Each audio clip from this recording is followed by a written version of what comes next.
लोकसभा में शाह के हुंकार से उड़े विपक्ष के होश। पहले चिदंबरम को किया शर्मसार, फिर अखिलेश को लगाई लताड़।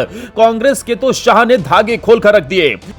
पाकिस्तान से लेकर ऑपरेशन सिंदूर पर बताई शाह ने एक एक बात, विपक्ष के सवालों का दिया मुंहतोड़ जवाब। एक तीर से लगाए ऐसे निशाने, विपक्षियों के लगे दिल घबराने। सालों तक नहीं भूल पाएगा विपक्ष शाह के दिए गहरे जख्म। राहुल से लेकर प्रियंका गांधी नहीं लगा पाए कांग्रेस की सियासत में मरहम। खोली नेहरू से लेकर इंदिरा शासन की फाइल। ऐसे ही नहीं, अमित शाह को सियासत का चाणक्य कहा जाता है, क्योंकि जब वो धागे खोलते हैं तो विरोधियों के भी पसीने छूट जाते हैं, जिसकी झलक संसद में दिखी। जब अमित शाह ने लोकसभा में हुंकार भरी तो अखिलेश से लेकर विपक्ष के सांसदों की बोलती बंद हो गई। डिंपल यादव देखती रह गई। शाह ने न सिर्फ अखिलेश को सुनाया, बल्कि देश के गद्दारों का धर्म बताते हुए कांग्रेस शासन की भी फाइल खोल डाली, जिसे सुनकर प्रियंका गांधी भी दंग रह गईं। इतना ही नहीं, ऑपरेशन सिंदूर और ऑपरेशन महादेव पर शाह ने जो बयान दिया, उसने विपक्ष को ही सवालों के कटघरे में लाकर खड़ा कर दिया, जिसने अखिलेश को भी सकते में डाल दिया। और क्या कुछ कहा है, सब आपको बताते हैं। दरअसल 29 जुलाई का दिन संसद के इतिहास में उस वक्त यादगार बन गया जब गृह मंत्री अमित शाह ने ऑपरेशन सिंदूर पर पाकिस्तान को बेपर्दा किया। खबरों की माने तो शाह ने जिस आत्मविश्वास और तथ्यों के साथ संसद में बात रखी, उसने पाकिस्तान से लेकर उनके सहयोगियों तक को सख्त संदेश दे दिया कि भारत अब माफ नहीं करता, मिटा देता है। लोकसभा में अमित शाह ने बताया कि पहलगाम हमले में शामिल देश के गद्दारों सुलेमान, अफरान और जिब्रान को ऑपरेशन महादेव के तहत सेना, सीआरपीएफ और कश्मीर पुलिस ने मिलकर मार गिराया। उन्होंने संसद को बताया कि इन गद्दारों की पहचान पुख्ता सबूतों के साथ की गई थी। एफएसएल रिपोर्ट, हथियारों के कारतूस और उन लोगों की गवाही के आधार पर जो पहले ही पकड़े जा चुके हैं। इतना ही नहीं, जैसे ही शाह ने आतंकियों के मारे जाने की बात रखनी शुरू की, विपक्ष ने हंगामा शुरू कर दिया।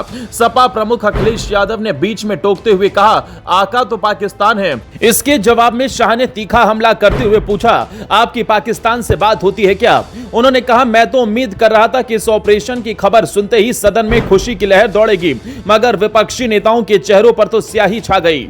शाह ने यह भी कहा कि एक ऐसी युवती जिसकी शादी को सिर्फ 6 दिन हुए थे, वो विधवा होकर खड़ी थी। उसकी आंखों में जो सवाल थे, उन सवालों का जवाब आज भारत की सेना और मोदी सरकार ने ऑपरेशन सिंदूर और महादेव से दे दिया, और कोई इस तरह की साजिश करने की हिम्मत नहीं करेगा। अखिलेश के बाद शाह ने कांग्रेस नेता पी चिदंबरम पर तीखा हमला करते हुए कहा कि चिदंबरम जी कह रहे थे कि क्या सबूत है कि देश के गद्दार पाकिस्तान से आए? क्या पाकिस्तान को बचाने की कोशिश कर रहे हैं? हमारे पास 3 में से 2 गद्दारों के वोटर नंबर, पाकिस्तान में बनी राइफल, चॉकलेट और कई अन्य सबूत हैं। इस दौरान उन्होंने यह भी बताया कि पूरी दुनिया में भारत की छवि मजबूत हुई है, लेकिन कांग्रेस जैसे नेता पाकिस्तान को क्लीन चिट देकर देश की छवि धूमिल कर रहे हैं। शाह ने सदन में बताया कि ऑपरेशन सिंदूर में भारतीय सेना ने पाकिस्तान के कब्जे वाले इलाके में 100 किलोमीटर अंदर तक घुसकर 20 मिनट में 9 गद्दारों के ठिकाने तबाह किए। पाकिस्तान के सेना अधिकारी भी मारे गए, आतंकियों के जनाजे में शामिल हुए, जिससे उनका चेहरा पूरी दुनिया के सामने बेनकाब हो गया। उन्होंने कहा, ये वही लोग हैं जो पूछते थे पहलगाम के गद्दार कहां गए, तो सुन लीजिए, वो यहीं मारे गए और पाकिस्तान अब तक उनकी गिनती कर रहा है। उन्होंने दहाड़ते हुए कहा कि हमने दाऊद इब्राहिम, टाइगर मेमन, सैयद सलाउद्दीन जैसे गद्दारों को देश से भागते देखा और तब आप चुप थे, लेकिन आज जब हम घर में घुसकर मारते हैं तो आपको सबूत चाहिए। अमित शाह का यह बयान सिर्फ एक जवाब नहीं था, उनका सीधा कहना था कि ये मोदी सरकार की सुरक्षा नीति है, जिसमें चुप नहीं जवाब दिया जाता है। इस दौरान शाह ने पंडित नेहरू से लेकर इंदिरा शासन का भी जिक्र किया और कांग्रेस को सुनाया। वहीं सियासी जानकारों का कहना है कि लोकसभा की ये बहस सिर्फ एक बयान नहीं थी, ये आने वाले सालों के लिए भारत की राष्ट्रीय सुरक्षा नीति की रीढ़ साबित होगी। अमित शाह ने जो रुख अपनाया है, वो साफ संकेत देता है कि अब भारत सिर्फ निंदा से नहीं, निर्णायक कार्रवाई से जवाब देगा।